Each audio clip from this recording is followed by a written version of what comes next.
My prayer, desire, goal is to see recidivism decrease, children maintaining in their families increase, and empower communities to let them know that they can help to make a difference. Yep. So let them know about child welfare and honestly change the thought process that's around child welfare. Welcome to the Riverside Project podcast. We are mobilizing Houston to empower families and transform generations. We hope these conversations will give you a greater understanding of the issues facing our community and inspire you to find your place along the river. Welcome back to the Riverside Project podcast. Today we have Alysa Elliott-Wilson. She is the Regional Administrator for Faith-Based and Community Engagement at the Texas Department of Family and Protective Services, or DFPS. She specifically oversees Region 6, which includes Houston and the surrounding counties. She's been with DFPS since 1996 and currently plays a critical role in developing partnerships between faith-based organizations and DFPS to provide support services for vulnerable children, families, and adults in Texas. With extensive experience in community engagement, Alysa helps to mobilize resources and volunteers to meet the needs of those who are under DFPS's care. Alysa, you have quite a resume. We're so grateful for you and all the things that you do, and grateful to have you here with us today. Thank you so much, and thank you for this opportunity to be here. Of course.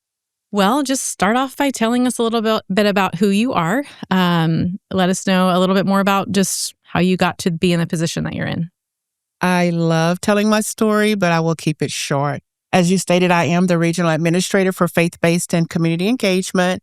We connect with, you did it so well already, faith partners, churches, businesses, organizations to help meet the needs of our children that are in the conservatorship of the department, but also that are involved through the process of investigations or even in just family-based safety services.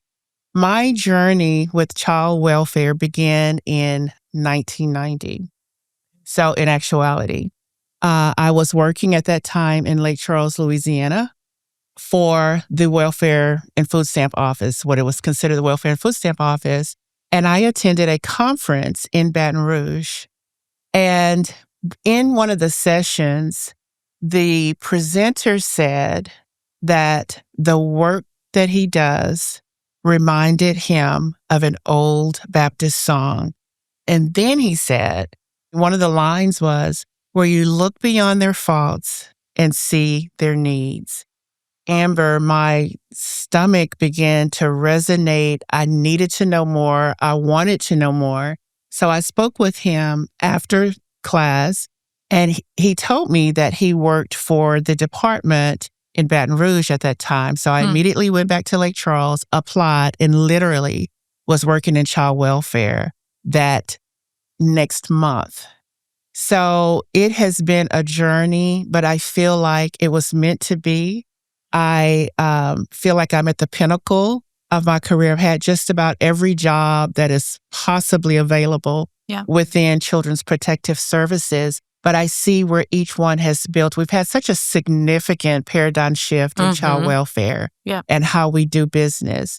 And with where I am right now, helping to meet the needs of children, youth, their families, our young adults that are transitioning out of conservatorship into the foster care system, I love it. Yeah. I just welcome and just feel blessed, honestly, to be able to do what I'm doing.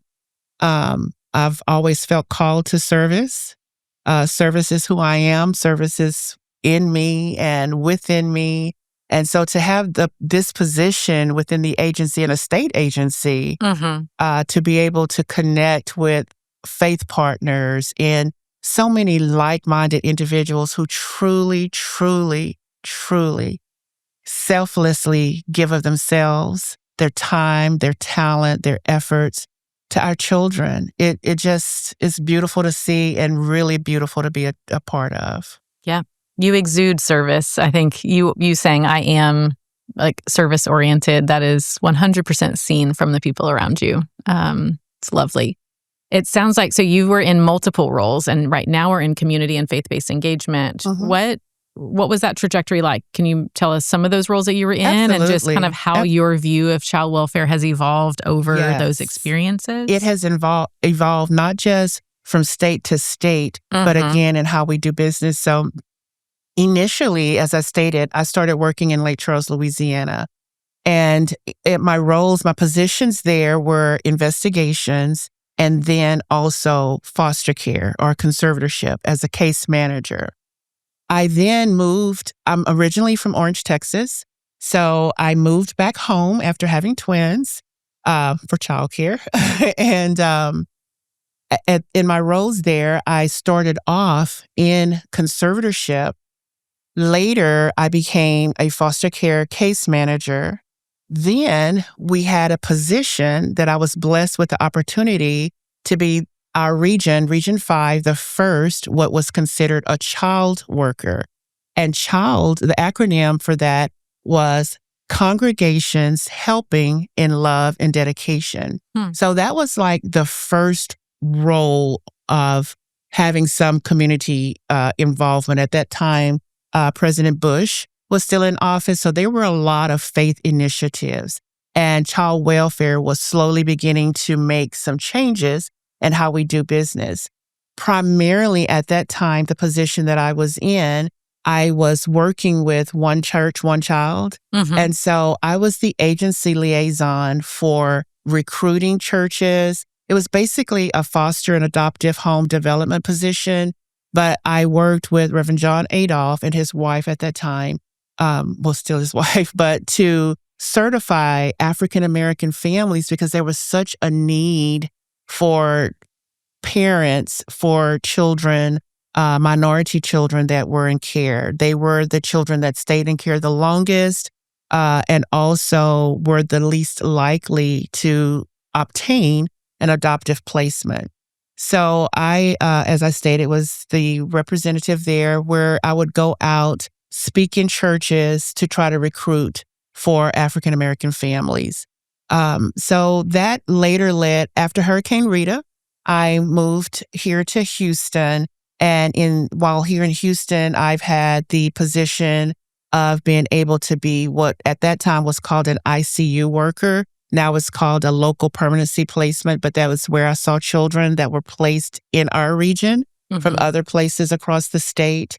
I was a contract manager for a little while. And then I also was a family group decision-making facilitator and later was a manager in that program for many years. So in that program is really where you could see the agency. It already started back in 2007 with making a shift in child with worker-led or agency-led perspective to more family involvement. Yeah. So in family group decision-making, we would gather families, relatives, kinship being anyone the family identified as a blood relative or not, to become involved with the agency. And we brought them to the table. And we had roundtable discussions on how family members could help care for their own children. Yeah. And it is so crucial to be able to do that. Fatherhood Initiative came into place around that same time because the agency had not done a very good job always of trying to find out relatives from both sides of the family so that the children could be surrounded by people that knew them, loved them. And if that could help to sustain a placement in their own community with their own family members that know them, know who they are, that's the best thing. Children don't need to grow up in foster care. We do the very best that we can when they are here, but it's nothing like helping to sustain or maintain in their families of origin or with people that know them. Yeah. So that job too, I thought was the pinnacle because it involves so much family. And then now I have the great pleasure of being the regional administrator for faith-based and community engagement.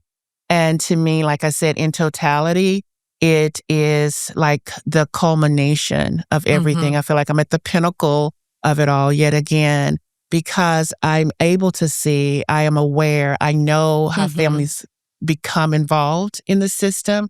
I know that it is not always their fault. I know that sometimes life happens and families or caregivers often find themselves unable to care for their children.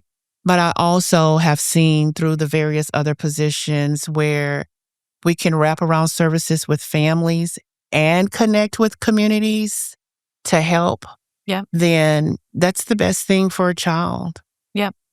In terms of the river that we often discuss and talk about, you've been in roles all along the river. You know, How you've do been you upstream, find your place investigations. You've seen it all and been engaged at various points. I would assume that you have a really great view of why communities are so important. Absolutely. My view, the spectrum is large and is wide. And in that same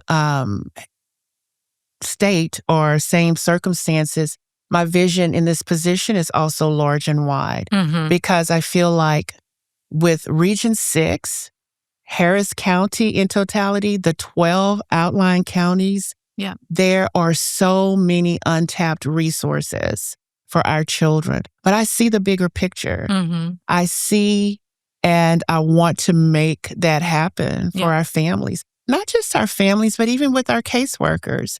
Because the more resources and tools that they're armed with, then the better they can do, the more armed they are prepared to be able to let families know what's available in their communities. So to still drive that community, that home feeling, that opportunity where let's take care of our children right where they are. And so the more resources to surround that family and that child with, to empower that family and to help the family to know what's available in their own backyard to help them. My prayer, desire, goal is to see recidivism decrease, children maintaining in their families increase, and the family's ability to know what's in their communities to help them, as well as the different lens is to empower communities to let them know that they can help to make a difference. So let them know about child welfare and honestly change the thought process that's around child welfare. For many years, people only saw the agency as a child removing. They want to take your children. And it is just so much more. It's more than that. And people in general in the community don't know that because sometimes media influences are portrayed so negatively. But we have been operating around the fact that families can help maintain their own, communities can be involved for well over, I don't know, almost 20 years or so now. But I don't know if the community at large is aware that Child Protective Services, we have a job to do. They have a job to do. I'm in under the umbrella of the Texas Department of Family Protective Services. We certainly support the work of the caseworkers in Child Protective Services, such as conservatorship and family-based safety services, but also that with investigations. But we are an independent program. My director is out of Austin, but we are all together with the agency. I think what you're saying is really speaks to why your role is so important and your department is so important, because one organization, right, the state themselves can't do everything that families need, right? We have to learn how to tap into all of the resources that really do exist in our city. We live in a very resource-rich city, from therapy to just other types of clinical services to tons of different nonprofits that work in different areas to thousands of congregations and churches who are wanting to get involved. Every church that we've talked to, we've never come across a church that says we just don't care about vulnerable kids and families. And that's not they do. They absolutely do. They do. just don't always know where to engage, how to engage, what opportunities are there. And so, it paints this picture of no one organization or church or department can fix this. Absolutely. We all have to come to the table and find our place. And when everybody's doing that, we have this vision that one day What a big pool of families will be resources that will healed, be. Absolutely. And you are right. Sometimes churches don't know what's in their power to do. And Amber, sometimes it's not just always a big thing. Prayer is important. So if at the end of the day, if a church can offer nothing else but prayer, but many of the large churches have counseling programs, they have programs that can help the families that are members of their church or not. But there's a church on every corner in our area. In this southeast, area of Texas. There are churches everywhere. So why not utilize them? Community partners, just like the Riverside Project. I remember when I first started, I know you probably said, if Alysa attends one more meeting, but I was so excited because for me, coming into this position and listening to the various locations where you would offer meetings with statistics of investigations in that area, the homes that were in that area, because that to me showed what needs. And then it just got me to, circulating and thinking about ideas from our end, from faith-based and community engagement. What could we do to empower or to enrich or to become involved in the many agencies or opportunities to develop resources in those specific areas or zip codes when you would have those meetings. So I was so excited about that when, just literally looking at the statistics. And even though I can see or know the statistics within the agency, but just was so impressed with an organization like the Riverside Project that does collaborate with our agency to meet those needs. And so it was just very enlightening to me, and I really did. I don't know if I ever told you that, but I know you probably said if she attends one more No, meeting. we were waiting for you to step into this role, because I think in years past, depending on who is in the role in different departments, I think we are not as much today. I think the last couple of years, there have been seasons where we're all trying to figure out what collaboration and partnership looks like, and in this space, in the nonprofit space, even sometimes in the church space, it's like, here, this is your lane, this is our lane. How do we work together? I want to do this work. You want to do this work. And in some ways, we've had to kind of dispel some of that and say, hey, we're all at the table here for the same goal. No one's trying to, say, this is our work, you guys go do your thing. Because we've learned over time, that does not work. Working in silos does not work. But if I can say, hey, we're going to help you be the best department you can be with all the resources that you need, and we're all doing that, we're all making each other stronger and more effective in the space. And then families and children are getting better outcomes. They get better outcomes, more positive outcomes. And I know, we've all heard this, but the word team, together, everyone achieves more or accomplishes more. And so even for community partners and organizations to know who exists and what exists, we're all existing in this together.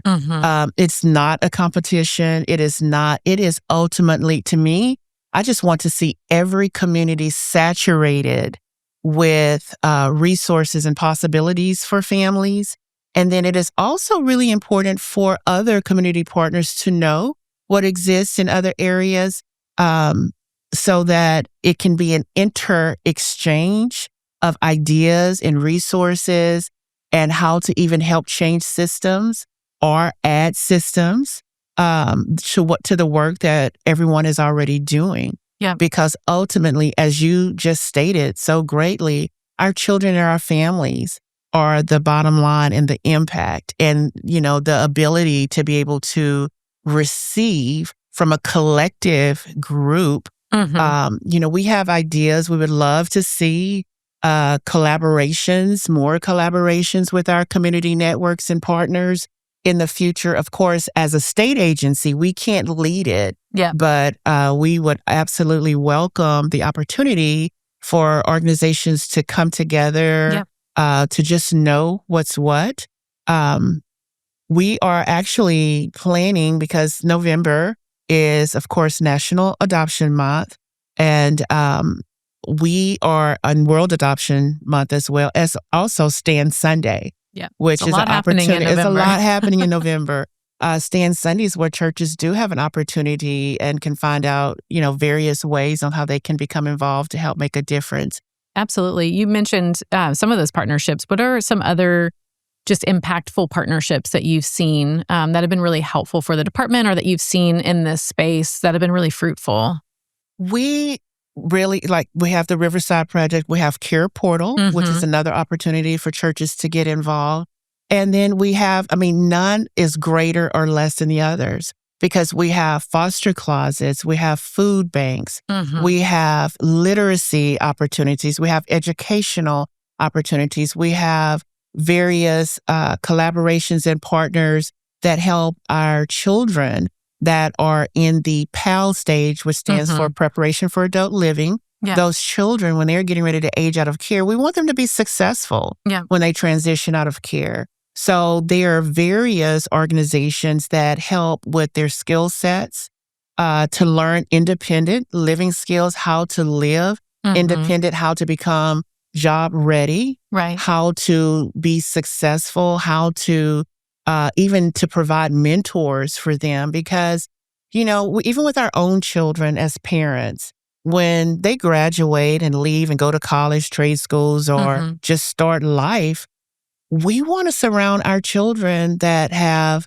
been in the foster care system with opportunities to have people that they can fall back on and that they can trust, and that can help them and encourage them to continue to make positive decisions for themselves despite their backgrounds, despite what has happened, despite their time in care. They still have many opportunities to be successful young men and women. And we want that for our children.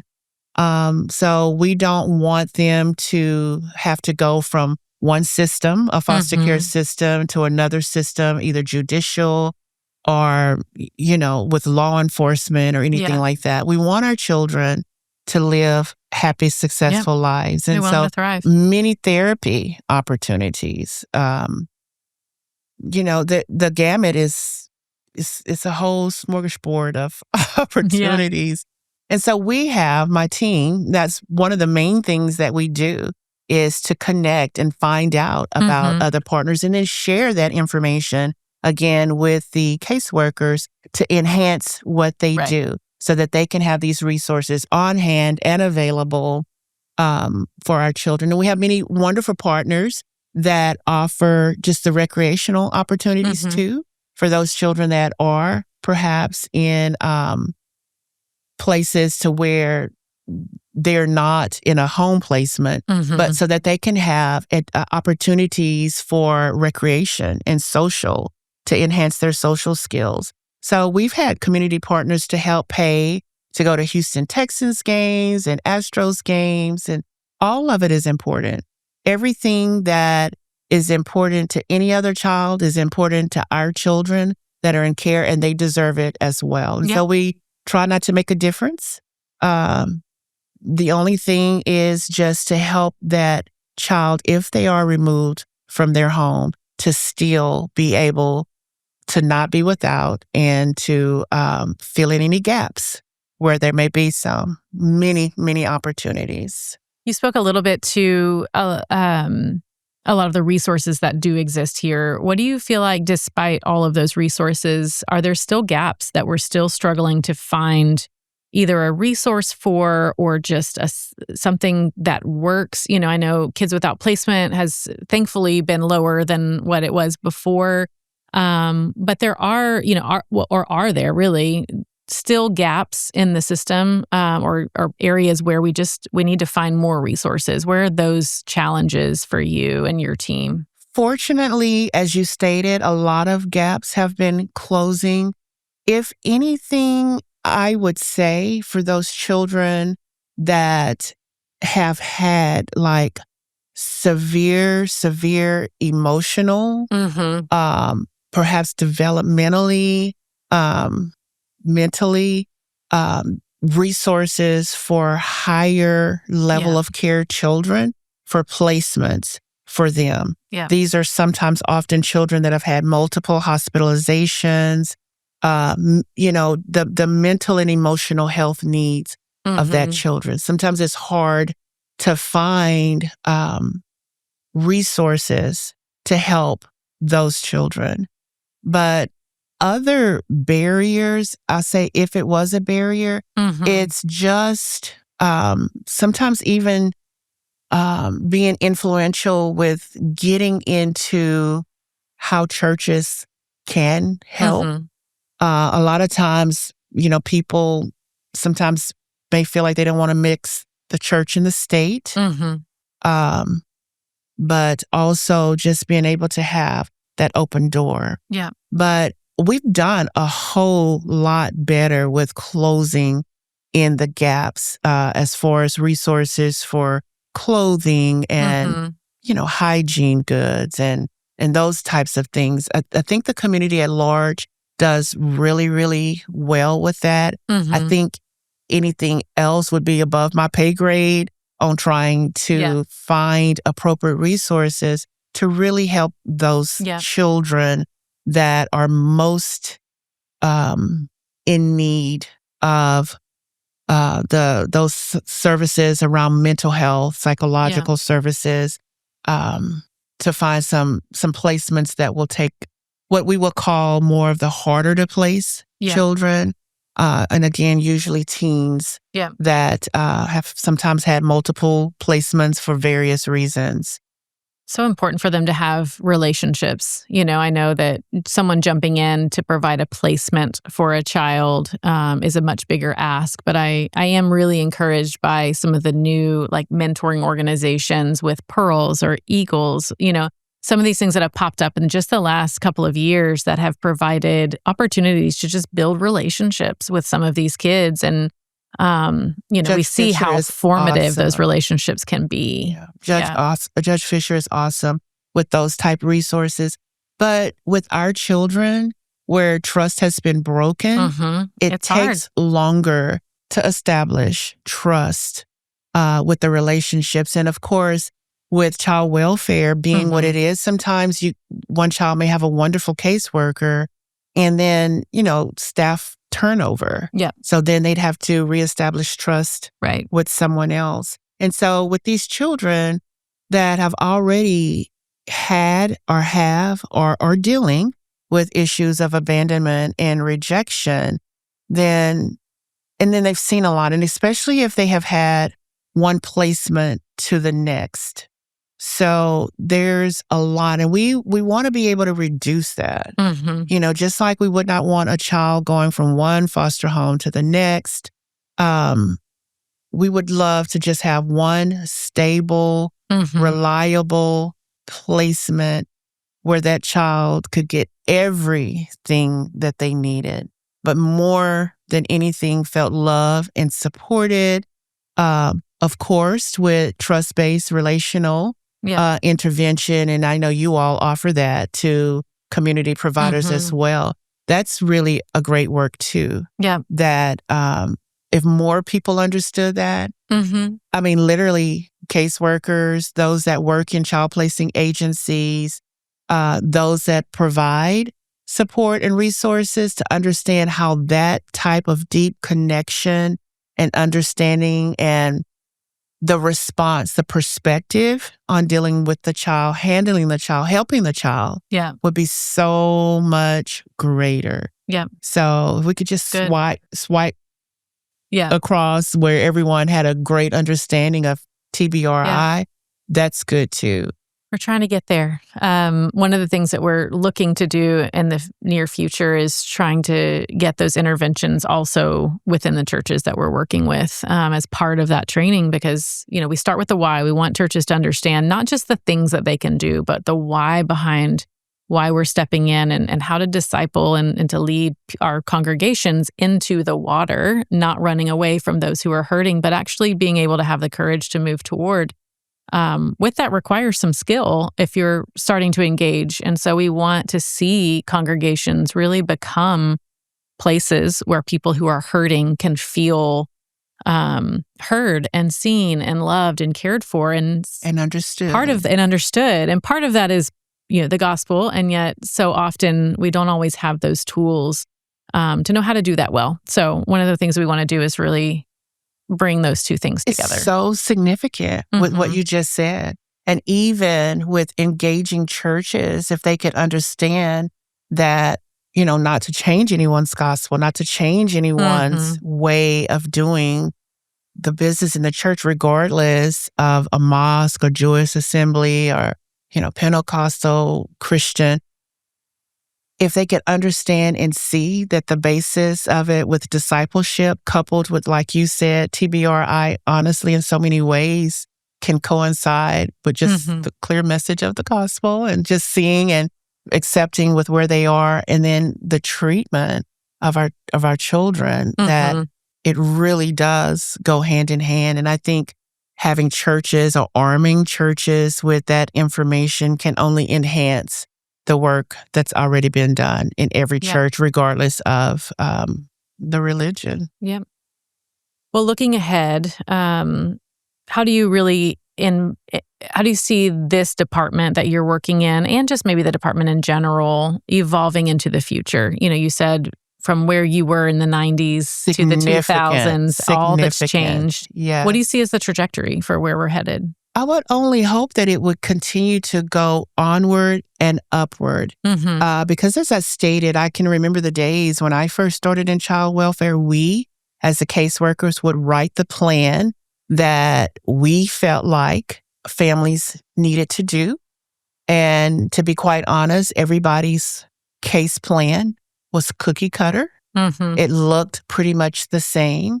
But when as we know, every family is different. Yeah. Every family is unique. Every family has a gatekeeper. So it is about engaging the gatekeeper to keep an eye out, to keep an eye on, to call, to see if they'll call when help is needed, to help, to point to resources as needed. Again, arming, training caseworkers on how to, which they are already doing, but really explore relative connections.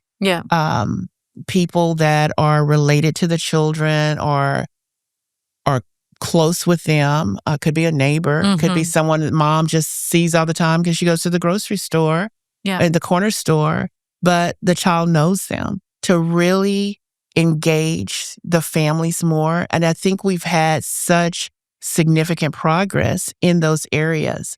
But I would only hope to see that enhanced and to know that as an agency that we can only do so much. But as a community where people live, they breathe, they reside, they play, they go to church, they go to school, and even schools becoming a larger part of the interconnected faith, or not faith, but services that children receive. And even the larger systems connecting together, the educational systems, the judicial systems, of course, child welfare, and even potentially include all of that, law enforcement. Yep, it's all needed. To see how the work of child welfare has changed, but that with everyone having knowledge of each other and how each one collectively can help to be impactful to the family, knowing who to call when situations happen and not see themselves, because as you stated earlier, overall, we can't do anything in a silo. And the more information that we're armed about other services, we have prevention and education, the PEI services that are offered. More people knowing about that and what exists, what agencies can and cannot do. Right. and even to offer that information to families, maybe even before a report. But a lot of people don't always understand what abuse and neglect is. And I think sometimes people put expectations on Child Protective Services because based on their own belief or belief systems. So to continue to educate communities about what the agency can do, what actually constitutes abuse and neglect, sexual abuse, exploitation, what all of that means, and how they can help in that process. As we have awareness opportunities for communities to become involved, not just state-led, but where communities will say, oh, April is Child Abuse Prevention Month. What can we as a community do to arm people within our own community? Oh, this is Domestic Violence Awareness Month. How can churches being aware of those things? If a message is stated or discussed over that type of platform, did you realize this was going on in your community? Again, the more gaps we can close, and the only way that we can close gaps is to have education and knowledge about what's available and what each individual or collective person can do to make a difference. Yeah, well, we're with you in it and happy to be here and happy to just continue to connect with you guys, bring you resources, hear what resources you have, and just stay arm in arm with the same goal in mind. And with that, I don't think that people always understand that it's the small things that you can do.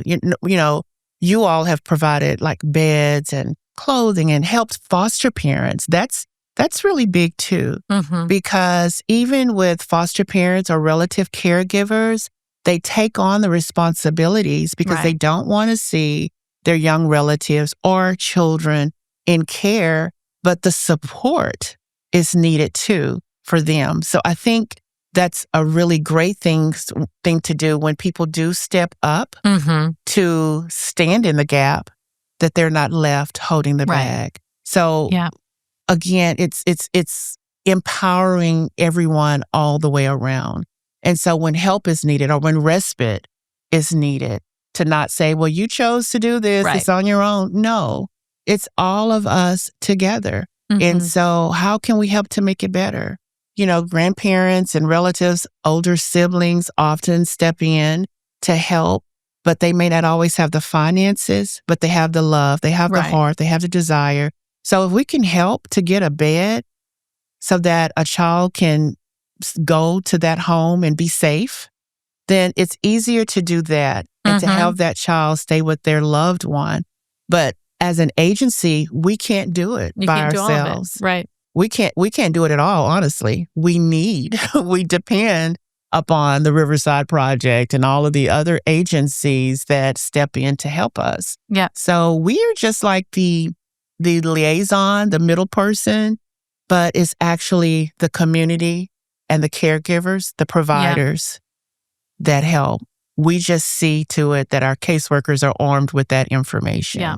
That's so good. Just like you said, there's, even if it's a bed, like if it's a bed, a book or a group, a set of books that you can give, a fire extinguisher, anything like that can be really, really helpful. Even, just being a good neighbor, we always say, just seeing the person down the street who is struggling can actually make an impact in this space more than you think. Being aware, the willingness, the want, and the desire.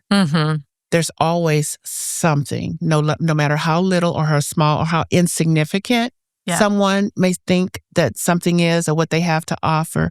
All of it is important in the overall bigger scheme of things. So good.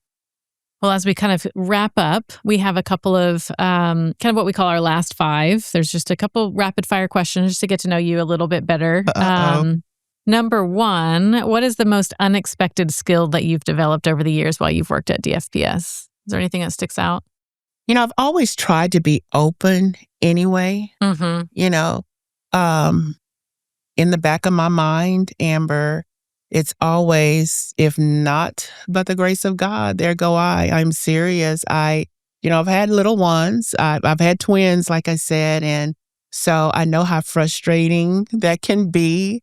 I actually had one time I was doing an investigation when I was living in Orange, and it was very small, and a mother that had severely had just beaten her child.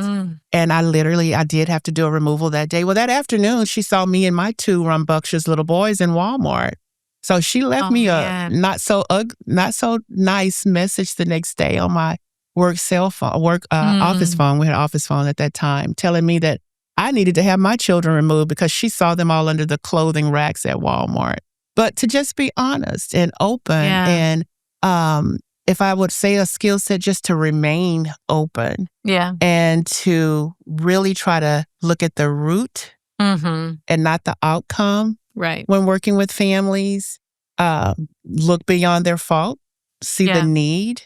What is the need? Because oftentimes I have learned over these, 28 years here in Texas and 7 before that in Louisiana, that sometimes families only can do what they know. Yeah. So we also have to help families to break cycles, and that's not always easy. Hard. So it is trying to get people, although I don't work directly with families anymore, but when I was in the field directly, to get them to have a different mindset about their individual circumstance and situation, and to also encourage them to know that they could make a difference with their own child, even though, and apologize for what didn't happen to them or what they didn't have, but to let them see how they could make a difference for their child today moving forward. That's so good. Sometimes you have to break cycles from the past with families.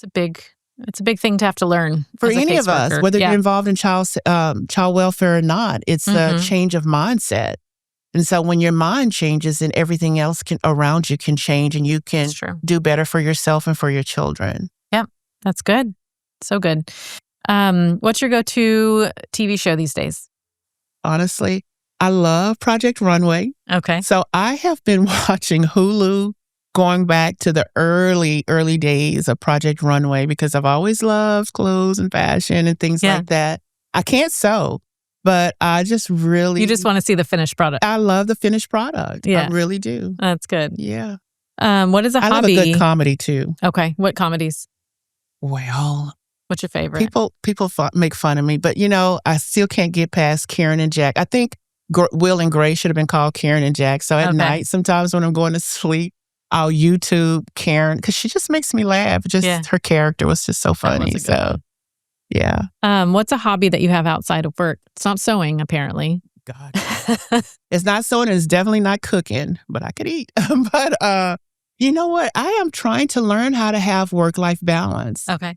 And I have had such a deficit for myself. It's not easy to do as a parent and with working and everything. But I used to, and I'm trying to go back to that. I used to be an avid reader. I could literally read a book in a day. I do like creativity and the arts, and I want to go back to like drawing and painting. I haven't done it yet. Okay, we'll hold you to it. Yeah, I want to be able to do that. And there's a couple of things that I need to write to get out of me. That's to good. Write. So I need to do that. What's your favorite office snack in the middle of a long day? What do you usually reach for? I try not to have it, but Lindy Levitt's down the hall from me, and she always has Reese's. But I love any type of chocolate. So I try not to have it in my office myself, but I know that I can walk down the hall and get it. That's good. It's a good friend that's going to share. Yeah. Last one. When you think about your work at DFPS, what are you most proud of? I can honestly say that I'm really proud of my team right now. But overall, collectively, I'm proud of the agency that we knew, or someone had the foresight to see, hey, we are an agency and we cannot do this by ourselves. And so that time when I started child welfare in June of 1990 to where I sit here today in October of 2024, that I can see where, yes, there have been issues or whatever, but again, looking beyond their need, and that the agency has figured out we can't do it. So who can do it? And so that is why my program exists, faith-based and community engagement.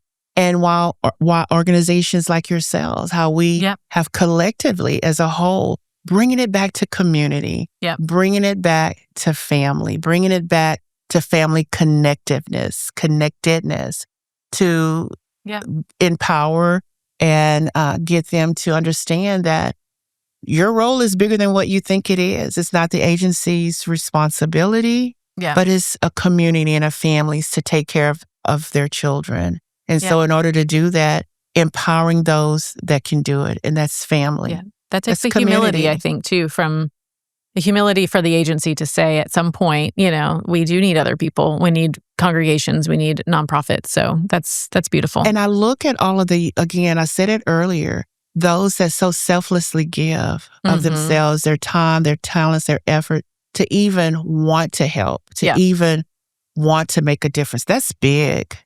Because if none of you all existed, we'd still be in a battle of trying to figure it out.